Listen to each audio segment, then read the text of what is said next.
Welcome viewer, I am Murugan S.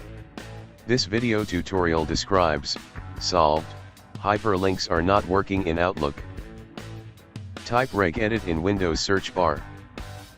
Right-click Run as administrator. Click Yes to continue. Click H key classes root.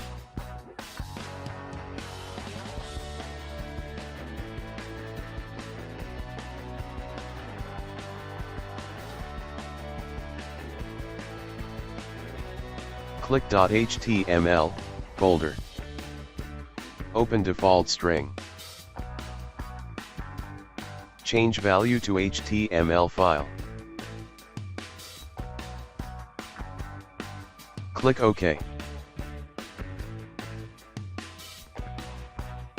Close and exit registry editor. Restart your system.